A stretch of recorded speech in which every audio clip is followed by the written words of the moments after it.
श्री गणेशाय नमः.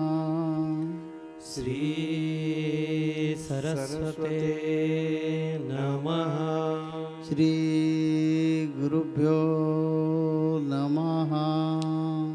जगद्गुरु नरेंद्राचार्य महाराज की जय. सद्गुरु काड सिद्धेश्वर महाराज की जय. संत शिरोमणी गजानन महाराज की जय. आद्य जगद्गुरु रामानंदाचार्य महाराज की जय. सियावल्लभ रामचंद्र की जय. गुरुर्ब्रह्मा गुरुर्विष्णू गुरुर्देव महेश्वरा.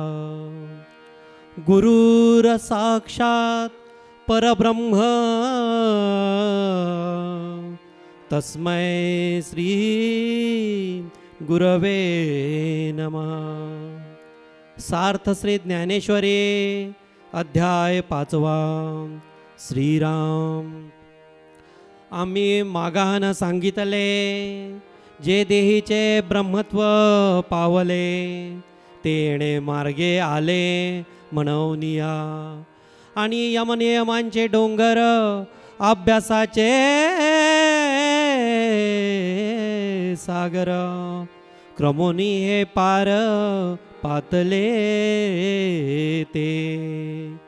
ती आपण पे करुणी निर्लेप प्रपंचाचे घेतले माप. मग साचे चिरचिरूप होऊनी ठेले. ऐसा योगयुक्तीचा उद्देशू जेथ बोलिला ऋषिकेशू. जेथ अर्जुन सुदंशो म्हणून चमत्कारला. ते देखील या कृष्णे जाणितले. मग हासोने पार्था ते म्हणितले काही पाचित वाईले ये बोली तुझे. तवा अर्जुन म्हणे देव परचित्त लक्षणांचा राव. भला जाणितला जी भाव माणूस माझा. पुंडलिक वरदे हर विठ्ठल. श्री ज्ञानदेव तुकाराम. पंढरीनाथ महाराज की जय. जगद्गुरु नरेंद्राचार्य महाराज की जय. अनंत श्री विभूषित जगतगुरु रामानंदाचार्य श्री स्वामी नरेंद्राचार्य जी के पावन चरणों में वंदन. परम पूज्य कानिफनाथ जी को नमन.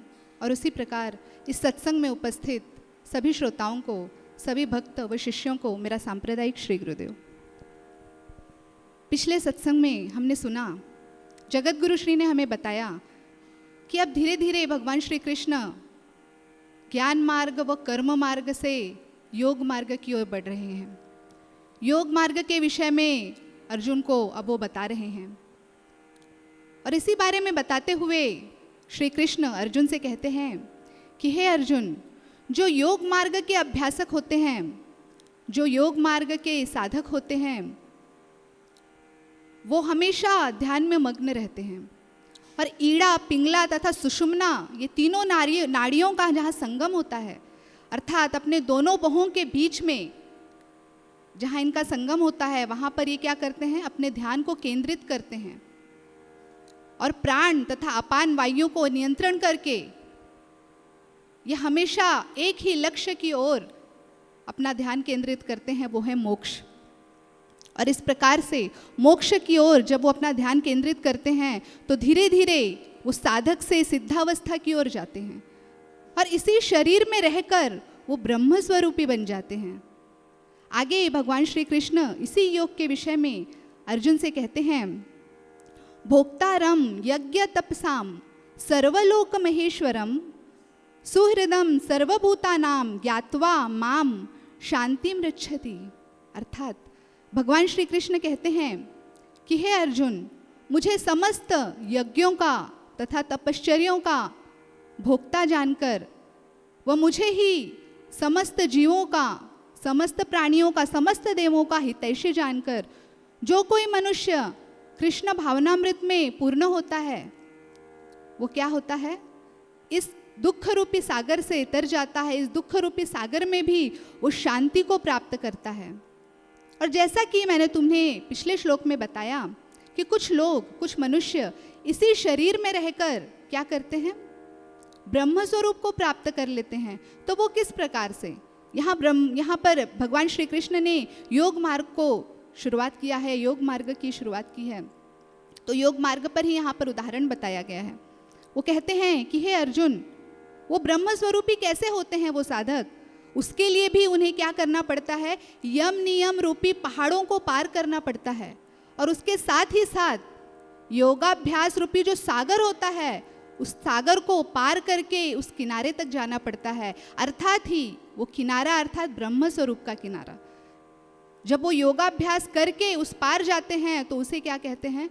ब्रह्म स्वरूप प्राप्त करना कहते हैं। इस प्रकार से इस जगत में किसी भी चीज को, किसी भी ध्येय को प्राप्त करने के लिए हमें अथक परिश्रम करना पड़ता है।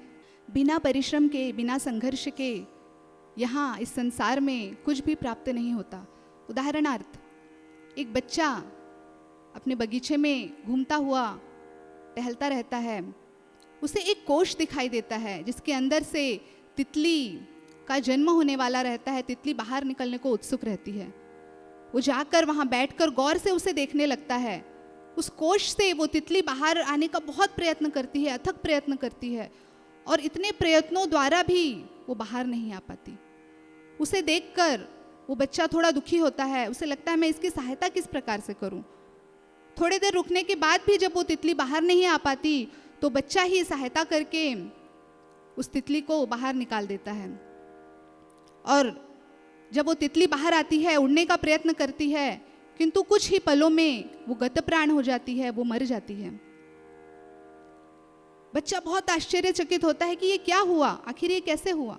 उसे कुछ समझ में नहीं आता। वो घर में जाता है, अपने पिताजी से इन सारी बातों को कहता है, इन चर्चा को अपने पिताजी से पूछता है कि ये कैसे हुआ।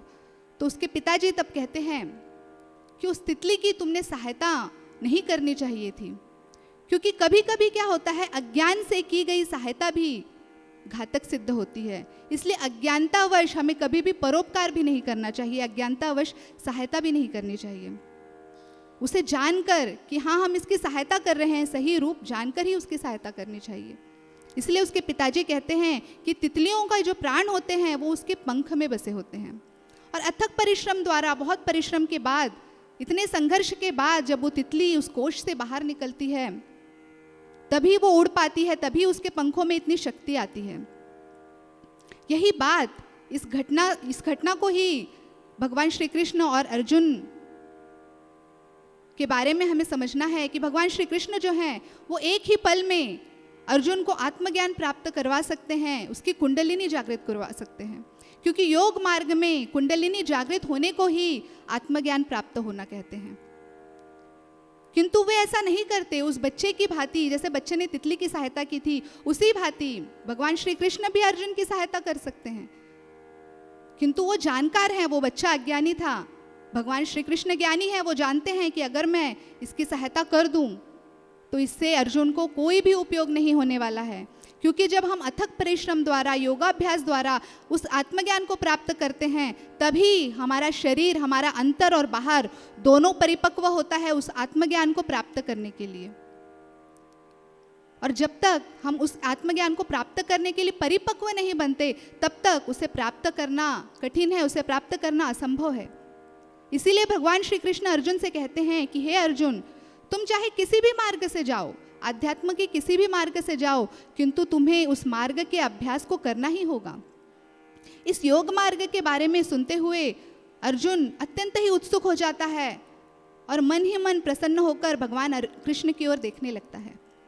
भगवान श्री कृष्ण उसकी बातों को जानकर हंस पड़ते हैं और हंसकर अर्जुन से कहते हैं कि हे पार्थ, आखिर तुम्हारे मन में क्या चल रहा है? मेरी बातों को सुनकर तुम्हारा जो मन है, तुम्हारा जो चित्त है, इतना प्रसन्न क्यों है? भगवान श्री कृष्ण की इस बातों पर अर्जुन कहता है कि हे भगवान, हे केशव, हे माधव, आप तो सभी के मनों की बात को जानने वाले सर्वव्यापी हैं। आप सब कुछ जानते हैं, सभी के मन को मोह लेने वाले आप क्या हैं? मन मोहना है। तो किस प्रकार से मेरी बातों को, मेरे मन की बातों को आप नहीं जान पा रहे? मुझे पता है कि मेरे बातों से आप अनभिज्ञ नहीं हैं, मेरे मन की बातों को जानते हैं। इसीलिए हे प्रभु, कृपा करके जो ये योग मार्ग आप मुझे बता रहे हैं, इसी बारे में थोड़ा सा और स्पष्टीकरण करके मुझे समझाएं। क्योंकि मुझे ऐसा लगता है कि ये जो अष्टांग योग है, ये अत्यंत ही सरल मार्ग है। और मुझे ऐसा लगता है कि ज्ञान मार्ग की अपेक्षा योग मार्ग अत्यंत ही सुगम है। हम जैसे प्राणियों के लिए ये योग मार्ग ही बहुत अच्छा मार्ग है, ऐसा मुझे प्रतीत हो रहा है। इसीलिए हे माधव, हे केशव, कृपा करके आप मुझे इसी मार्ग के बारे में और भी विस्तार से बताएं। भगवान श्री कृष्ण कहते हैं कि अच्छा, ऐसी बात है। देखिए, भगवान श्री कृष्ण सभी कुछ जानते हैं, किंतु फिर भी वो ऐसा दिखा रहे हैं कि उन्हें कुछ नहीं पता। वो कहते हैं अच्छा, ऐसी बात है, ठीक है। बोलते हैं कि जो भी बात है, जो भी तुम्हें अगर ये मार्ग पसंद आया है, तो इस मार्ग के लिए हम तुम्हें अवश्य ही मार्गदर्शन करेंगे। जो भी जानकारी इस मार्ग के बारे में हम तुम्हें दे सकते हैं, वो अवश्य ही देंगे। अगर तुम इस जानकारी को सुनकर उसका अनुकरण करोगे, तो आनंद से हम तुम्हें इस विषय में बताएंगे। यहाँ पर संत ज्ञानेश्वर जी ने बहुत ही सुंदर हमें एक उदाहरण दिया है। संत ज्ञानेश्वर जी कहते हैं, जैसे माता होती है, हमारी माँ होती है, वो हमेशा बच्चों से कहती है कि पढ़ाई करो, स्कूल जाओ, अध्ययन करो। क्यों कहती है? क्योंकि उन्हें पता होता है कि भविष्य में हमें इसी पढ़ाई के द्वारा, स्टडी के द्वारा हमारा जो भविष्य है वो सुधरेगा, वो अच्छा बनेगा। इसीलिए हमारी माँ हमसे हमेशा इस बात को कहती है। और मानो कभी ऐसा हो कि वही बच्चा आकर अपनी माता से कहे, माँ से कहे कि माँ, मुझे पढ़ाई करनी है, मुझे इस विषय में रुचि है, मुझे इस विषय में जानकारी लेनी है, मुझे स्कूल जाना है। तो आप ही सोचिए उस माता का आनंद कितना होगा। ठीक वही आनंद, ठीक वैसा ही आनंद यहाँ भगवान श्री कृष्ण को हो रहा है, क्योंकि अर्जुन स्वयं भगवान श्री कृष्ण से पूछ रहा है कि हे केशव, इस योग मार्ग के बारे में आप मुझे बताएं। आगे भगवान श्री कृष्ण प्रसन्नता से, आनंद से अर्जुन को इस योग मार्ग के बारे में क्या बताने वाले हैं, क्या जानकारी देने वाले हैं, वो हम जानेंगे। भगवान श्री कृष्ण अर्जुन को मिले और अर्जुन अपनी उत्सुकता को, आध्यात्मिक प्रश्न को, अपने संशय को श्री कृष्ण से बता रहा है। ठीक वैसे ही जगत गुरु श्री भी समस्या मार्गदर्शन का कार्यक्रम जगत गुरु श्री के यहाँ पर लिया जाता है। प्रवचन दर्शन 16 भी यहाँ पर होता है। तो स्वामी जी भी लोगों की, भक्तों की जो भी समस्या होती है उस पर अपना मार्गदर्शन करते हैं। किंतु कितने लोग आध्यात्म के विषय में प्रश्न करते हैं? 10% लोग भी आध्यात्म के बारे में प्रश्न नहीं करते। इसका कारण क्या है? जब हम आध्यात्म में उत्सुक होंगे, जब स्वयं को जानने में उत्सुक होंगे कि मैं कौन हूँ, इस प्रश्न को जानने में उत्सुक होंगे, तभी आध्यात्मिक प्रश्न हमारे मन में उत्पन्न होगा और तभी हम ये प्रश्न अपने सद्गुरु से पूछ सकते हैं। और जब हम इस प्रश्न के बारे में अपने सद्गुरु से चर्चा करेंगे, तो ठीक वैसी ही खुशी, वैसा ही आनंद जो भगवान श्री कृष्ण को यहाँ पर हो रहा है, वैसा ही आनंद हमारे जगत गुरु श्री को भी, हमारे सद्गुरु को भी होगा कि आज मेरे बच्चे, मेरे शिष्य इस आध्यात्म मार्ग की ओर बढ़ रहे हैं, इसमें उनकी रुचि गहरी होती जा रही है। इसीलिए हमें प्रपंच के साथ साथ, आर्थिक समस्याओं के साथ साथ एक बार अध्यात्म के बारे में भी चिंतन करना चाहिए। सत्संग में जो हम बोध सुनते हैं, उस बोध पर एक बार शांति से उस पर आत्मचिंतन करना चाहिए, सोचना चाहिए। उसके बाद ही हमारे मन में ये जानने की उत्सुकता होगी कि मैं कौन हूँ, मैं कहाँ से आया हूँ, और तभी इस योग मार्ग को भी हम समझ पाएंगे। और भगवान श्री कृष्ण अर्जुन से कहते हैं, वो प्रसन्न होकर, खुश होकर अर्जुन से कहते हैं कि हे अर्जुन, जो जो जानकारियाँ, जो जो बात हम तुम्हें इस योग मार्ग के बारे में बता सकते हैं, वो हम अवश्य ही बताएंगे। जैसे कि योग क्या है, उसके अधिकार क्या है, उसकी उपयोगिता क्या है, इस प्रकार से जो जो प्रश्न तुम्हारे मन में है या जो जो जानकारी इस विषय में हम तुम्हें दे सकते हैं वो तुम्हें हम अवश्य ही देंगे। और उस जानकारी को तुम क्या करो, ध्यानपूर्वक अत्यंत ही तन्मयता से उसे तुम सुनो। उस जानकारी को भगवान श्री कृष्ण क्या करने वाले हैं, अगले अध्याय में हमें बताने वाले हैं। यहाँ पर भगवान कृष्ण अर्जुन को अभी तक सांख्य योग यानी ज्ञान योग, कर्म मार्ग यानी कर्म संन्यास, ऐसे दो योग भगवान ने बताए हैं। वो अर्जुन पर जबरदस्ती नहीं कर रहे कि चलो उठो, हाथों में धनुष्य ले लो और युद्ध करने के लिए शुरुआत करो, क्योंकि भगवान कृष्ण को जरूर मालूम है कि अर्जुन का शरीर सिर्फ युद्ध करने के लिए तैयार हो गया तो इसमें विजय नहीं होगा। विजय पाना चाहिए, होना चाहिए तो अर्जुन का मन तैयार होना चाहिए। संसार में भी ऐसा ही है। हमारे शरीर सत्संग को आते हैं, हमारा शरीर हर दिन 10 मिनट निकालकर भक्ति करता है, लेकिन जब तक हमारे मन को मैं कौन हूँ, किसके लिए हमारा यह इंसान का जन्म है, ये जन्म में भगवान ने हमें हाथ क्यों दिए हैं, बाकी प्राणियों को नहीं दिए। हमें शर्म नाम की चीज़ क्यों दी, बाकी प्राणियों को तो नहीं है। जितने हमें शर्म आती है उतनी कोई भी प्राणियों को आती नहीं है। आप बोलेंगे कि शर्म से हमारा जीवन कैसा बदलने वाला है। देखिए, एक मराठी में कहावत है कि जन की नहीं तो मन की ले लो।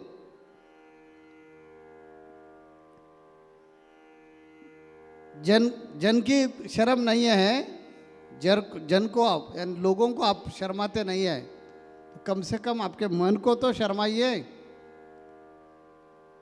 और साधु संतों का दावा है कि जो इंसान शर्म पकड़कर जीता है वो कभी भी गलत ट्रैक पर नहीं जाता।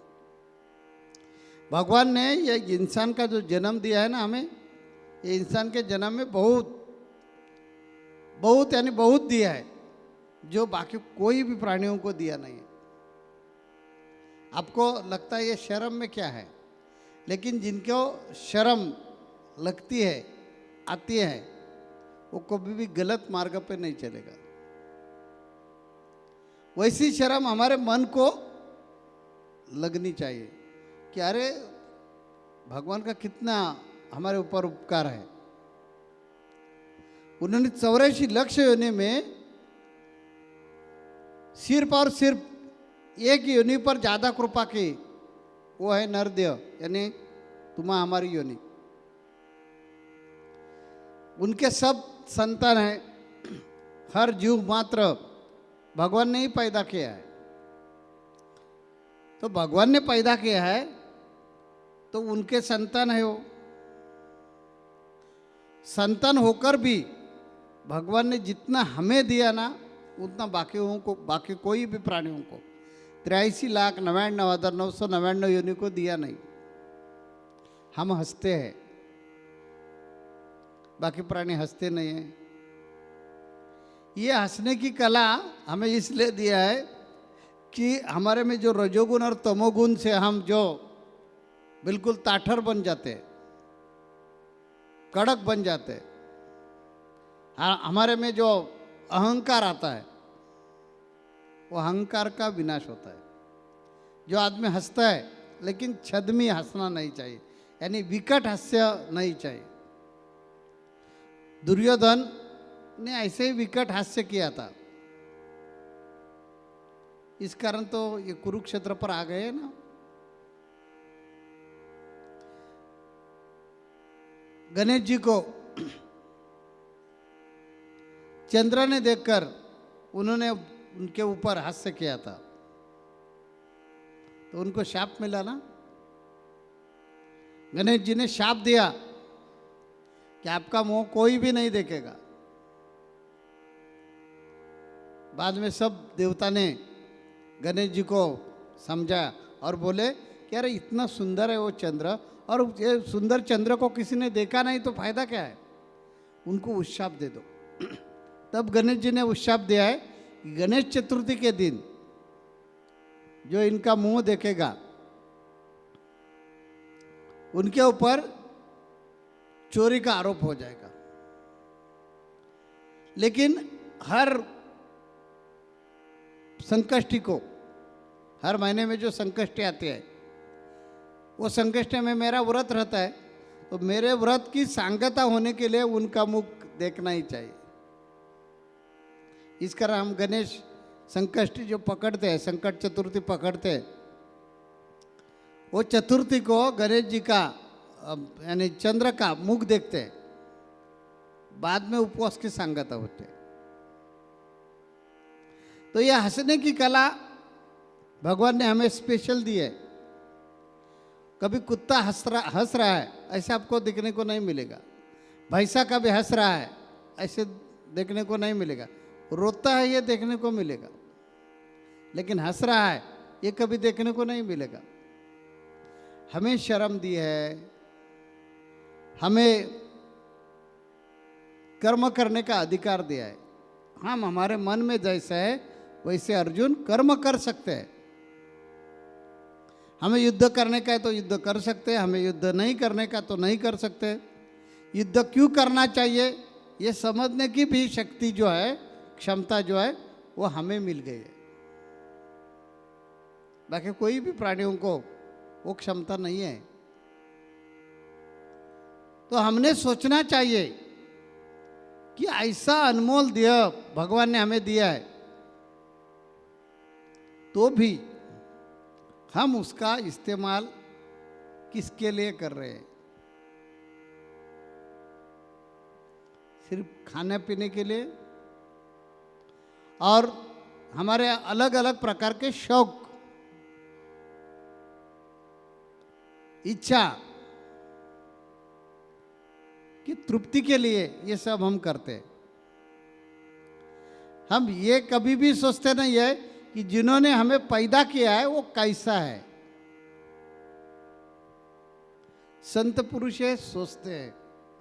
मुझे इधर एक दृष्टांत देने की इच्छा हो गई है, इस कारण दृष्टांत देंगे हम। एक राजा ने प्रधान जी को बोला कि ऐसा ऐलान करो, चैत्र प्रतिपदा के दिन जो आदमी मुझे आकर मिलेगा उनको हम राज्य देने वाले हैं। इस कारण जो प्रजा है वो प्रजा को बोलिए जिनको जिनको मुझे मिलने की इच्छा हो वो जरूर आए, लेकिन जो पहला मिलेगा उनको हम राज्य देने वाले हैं। बाद में आकर फायदा कुछ नहीं होगा। प्रधान ने ऐलान किया, सब लोग चैत्र प्रतिपदा के दिन जो प्रवेश द्वार है वो प्रवेश द्वार पर इकट्ठे हो गए। टाइम हो गया, प्रवेश द्वार खुल गया तो सब जनता प्रवेश द्वार से अंदर घुस गई। कोई अंतर चले तो उनके ध्यान में आ गया कि बहुत बड़े बड़े पंडाल हैं और वो पंडाल में सब व्यवस्था की है, खाने की पीने की, सब कपड़ा अलंकार, ये सब चीज़ें हैं। जो लोग जिसके शौकीन थे वो लोग वो पंडाल में जाकर उसके जो मौज थी, आनंद था, वो लूट रहे थे। उसमें से एक ही लड़का ऐसा निकला, उनको एक इसमें इंटरेस्ट नहीं था, वो सीधा उठा और राजा को जाकर मिल गया। तो राजा ने तुरंत प्रधान जी को बोले कि ये जो लोग जहाँ जहाँ पेंडल में उनको बाहर निकालो, चलो अपना काम खत्म हो गया है। हमें एक काल ऐसा ही निकलने वाला है, जो उनकी भेंट लेगा, उनकी प्राप्ति करवा के लेगा, वही अमर होने वाला है। या अर्जुन, वही अमर होने वाला है। इसी कारण हम क्या कर रहे हैं, आपको अलग अलग प्रकार के मार्ग बता रहे हैं। जैसे देखिए यह सत्संग में हमने भी यही प्रयोग शुरू किया है। पहला दासबोध लगाया था। दासबोध से आपको क्या ज्ञान होता है वो देखिए, अच्छा लगता है क्या? वो खत्म हो गया, हमने ज्ञानेश्वरी लगाई। वो खत्म हो जाएगी, हम वापस गीता लगाएंगे या दूसरा कोई ग्रंथ लगाएंगे। हमारा उद्देश्य क्या है? ये कौन से न कौन से मार्ग से आप ज्ञान, शुद्ध ज्ञान मिलवाइए, और जहाँ से आप आए हैं वो ठिकान पे आपको पहुँचने का है। तो निर्माण करने वाला कौन है ये पहले ढूंढो। वैसा प्रयास भगवान कृष्ण अर्जुन से कर रहा है। उनको मालूम है अर्जुन का देह एक ना एक दिन जाने वाला ही है, लेकिन अर्जुन के देह से एक कार्य करवा कर लेने का है और अर्जुन को आत्मज्ञान की भी प्राप्ति हो जाएगी, वो प्रयास करने का। क्योंकि मैं गुरु हूँ, मेरी ये जिम्मेदारी है। इस नाते से भगवान कृष्ण, जैसे हम गुरु के नाते से आपको अलग अलग मार्ग बताकर आपके स्वरूप ज्ञान की स्थिति कैसी है और स्वरूप ज्ञान कैसे मिलेगा ये प्रयास कर रहे हैं, वैसे ही भगवान कृष्ण अर्जुन को अलग अलग प्रकार के प्रयास करवा के वो मार्ग पर लेने का प्रयास कर रहे हैं, प्रयत्न कर रहे हैं। इस कारण पहले उन्होंने कर्म मार्ग बताया, यानी ज्ञान मार्ग बताया। ज्ञान मार्ग हो गया, उसके बाद वो बोले कि ज्ञान मार्ग ये ऐसा है और यह मार्ग से आप आत्मज्ञान तक जा सकते हैं। उसके पश्चात बोले ये नहीं चाहिए आपको तो ठीक है, कर्म मार्ग से जाइए। इसी कारण पूरा कर्म मार्ग भगवान ने अर्जुन को बताया। तो ज्ञान मार्ग और कर्म मार्ग दोनों सुनकर अर्जुन को कन्फ्यूजन बढ़ गया, अभी क्या करने का। तो कन्फ्यूजन निकालने के लिए भगवान क्या कर रहे हैं, उनका कन्फ्यूजन निकालने का प्रयत्न कर रहे हैं, लेकिन वो कन्फ्यूजन निकालते निकालते उनको तीसरा मार्ग बता रहे हैं, वो है योग मार्ग। अभी ये योग मार्ग में इंसान ने कैसा बर्ताव करना चाहिए, योग मार्ग क्या है, अभी दीदी ने, आकांक्षा दीदी ने हमें बताया सब लोगों को। ये अब अर्जुन, मैं आपको योग क्या है वो बताने वाले, योग की आवश्यकता क्या है ये भी बताने वाले, और योग से क्या प्राप्ति हो जाएगी ये भी बताने वाले। तो आपको सुनने की इच्छा हो तो जरूर सुने, हम आपको योग मार्ग बताएंगे। ऐसे बताकर भगवान कृष्ण ने अभी अर्जुन को योग मार्ग पर, यानी योग जो है, योग के मार्ग पर भगवान कृष्ण अर्जुन को मार्गदर्शन करने वाले। ज्ञानेश्वरी में इस विषय पर आकर भगवान ज्ञानेश्वर महाराज जी ने ये 5वां अध्याय इधर खत्म किया है, और अभी 6वां अध्याय में हम प्रवेश करने वाले, लेकिन अगले सत्संग में, या अगले सत्संग में हमें योग मार्ग के बारे में धीरे धीरे जानकारी शुरू हो जाएगी। तो अगले सत्संग में योग मार्ग सुनने के लिए जरूर आप आइए और आपका जीवन का कल्याण करके ले लीजिए। जगत गुरु नरेंद्राचार्य महाराज की जय। सद्गुरु काल सिद्धेश्वर महाराज की जय। संत शिरोमणि गजानन महाराज की जय। आद्य जगद्गुरु रामानंदाचार्य महाराज की जय। सियावल्लभ रामचंद्र की जय।